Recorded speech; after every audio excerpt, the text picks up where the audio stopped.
Imagine harvesting thousands of strange deep-sea predators, bizarre in appearance, yet highly valued for their meat and liver. This is the daily job of fishermen who brave rough seas using special techniques to catch these peculiar creatures known as monkfish.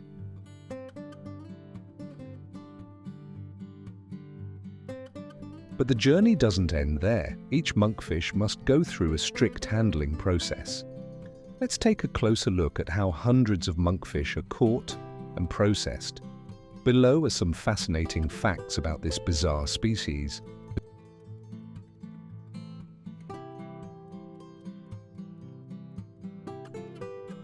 The monkfish, scientifically known as Lophius, is a demersal fish that lives primarily in cold and temperate seas, such as the North Atlantic Ocean, the Sea of Japan, the East China Sea, and the waters around Korea.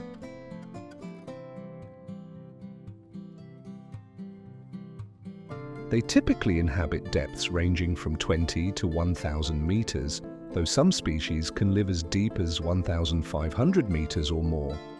Monkfish can live for about 10 to 12 years and reach sexual maturity around 4 to 5 years of age.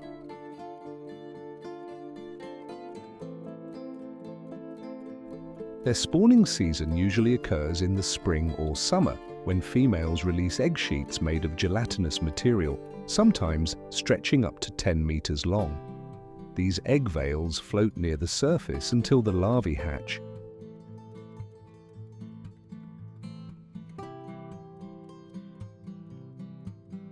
Unlike many other fish, monkfish are not active swimmers.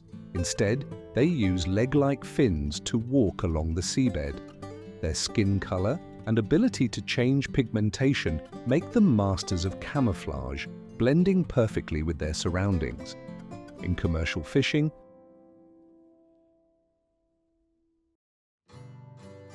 monkfish are mainly caught using two methods: gill nets and bottom trawling. Bottom trawling involves dragging a massive net along the seafloor to scoop up all marine life in its path, including monkfish. While highly effective, this method poses risks to the seafloor and surrounding ecosystems.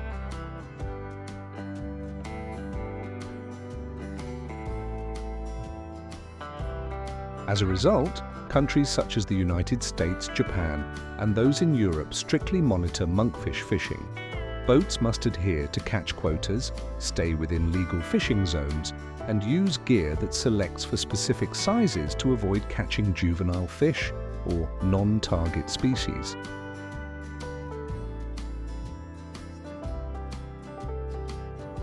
A more traditional and environmentally friendly method is spearfishing.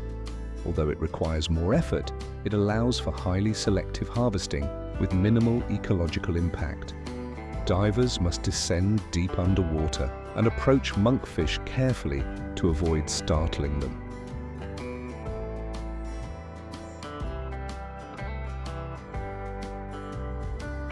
Once on board, the preservation process begins immediately.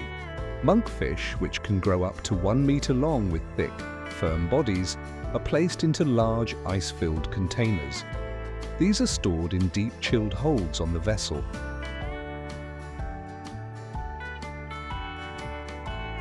To maintain freshness throughout the multi-day voyage back to port.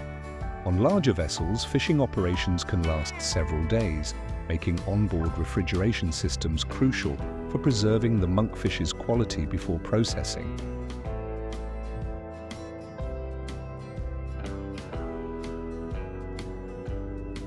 When the vessel docks, the preliminary handling phase begins. Cranes and pulleys unload heavy containers weighing hundreds of kilograms. The fish are gutted to remove internal organs.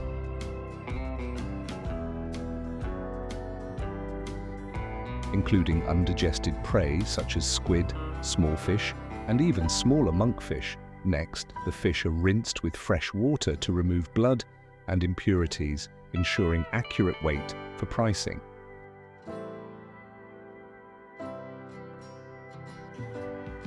Workers weigh each fish and log the data. Larger specimens command higher prices. Some fish are pre-ordered by processing facilities and are immediately loaded onto refrigerated trucks.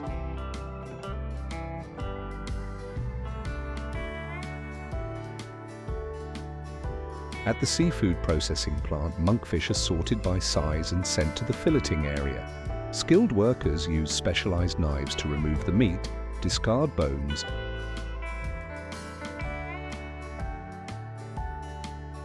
and retain valuable parts such as the flesh, liver, head, and select organs. The meat is then flash frozen at -40 degrees Celsius to preserve its texture and freshness.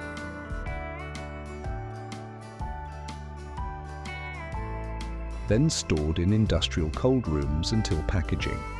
Some portions are cut to restaurant specifications. Whole fillets, 150-gram portions, or even whole frozen monkfish heads.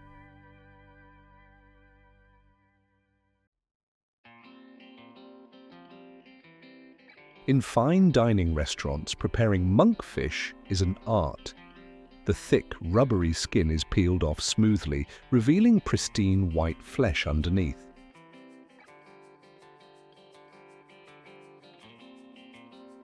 The liver, known as ankimo in Japanese cuisine, is the most prized part. Rich, creamy, and slightly sweet, it is often called the foie gras.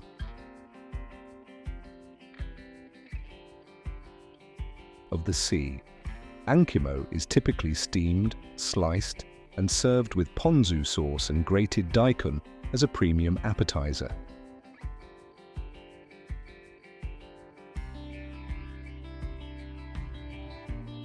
In France, monkfish is a delicacy in coastal Brittany. Chefs often prepare ragout de lotte, a stew made with white wine, saffron, and vegetables.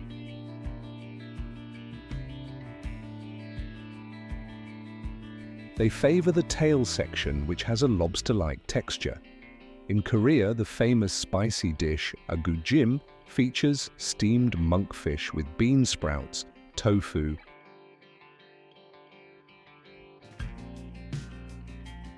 and coriander in a fiery sauce.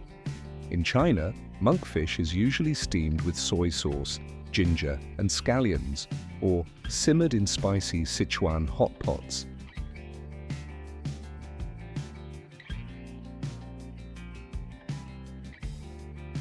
Monkfish is a lean protein source, low in fat, and rich in vitamin B12, selenium, and especially vitamin A from the liver.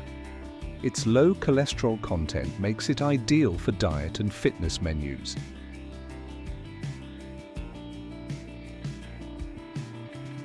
The liver is also high in omega-3s, which benefit heart, skin, and brain health. Due to the ecological impact of bottom trawling, many nations have established no-fishing zones.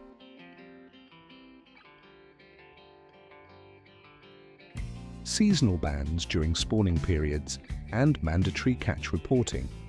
The US and EU require monkfish fishing vessels to carry vessel monitoring systems, VMS,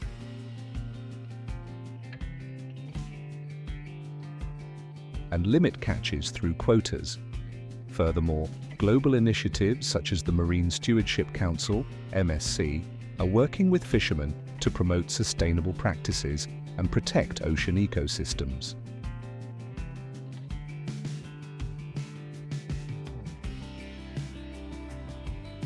Today, monkfish are exported from the US, Korea, Japan, and Europe to many countries.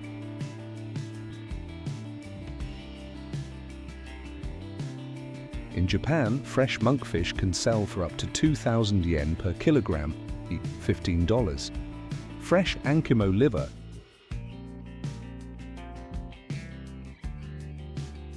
fetches much higher prices, up to $50 per kilogram at high-end restaurants. In Europe,